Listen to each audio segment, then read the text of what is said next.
Hi everyone, this is Middle Ages Gaming and I hope you are all doing okay. This channel is about finding the fun in today's mostly cynical gaming environment in new or older titles, and this next game I can add to the list of worthy of your time. I have known about Planescape Torment's exalted status in the gaming community for a long time and had it in my library since mid-2019.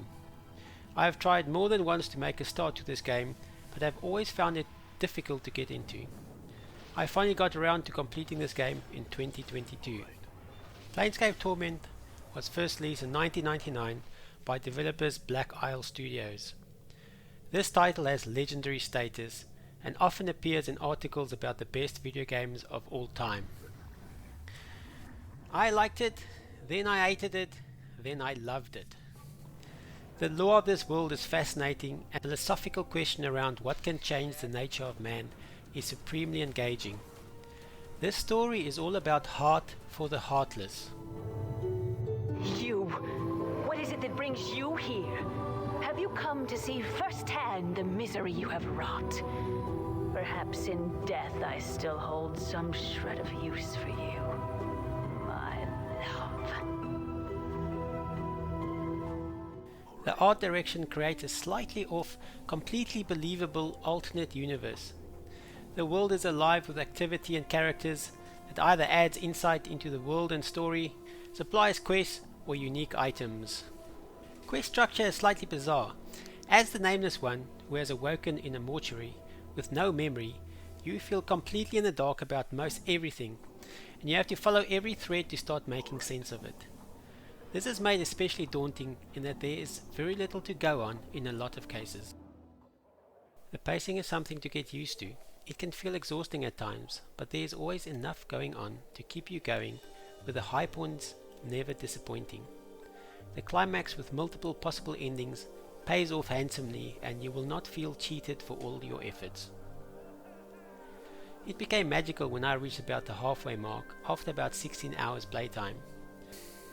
This is when I started recognizing the quest structure of entering a new area, exploring the new area and its characters, and then questing all over until you have progressed your main goal. This is also when I really got to grips with the mechanics of the game and when you can start expanding your party. I played with 2 companions up to this point, and Morte, a floating mouthy skull that joins you from the start, and Daikon, a silent fighter mage that you can recruit early on. The companions are an essential part of the story, and not just some extra hit points in combat. There are 3 classes that you can switch between. You start as a fighter and can become a thief or a mage. I played as a fighter to level 6 before switching to a mage, and the leveling started from scratch. You have to find a trainer to change your class, but once you do, you can use some of your companions to switch between the classes. You only gain experience with the class you are playing as, so there is no real multi-classing. Combat is secondary to dialogue though, but you can't afford to neglect it, as you will be destroyed in no time if you do not become somewhat competent.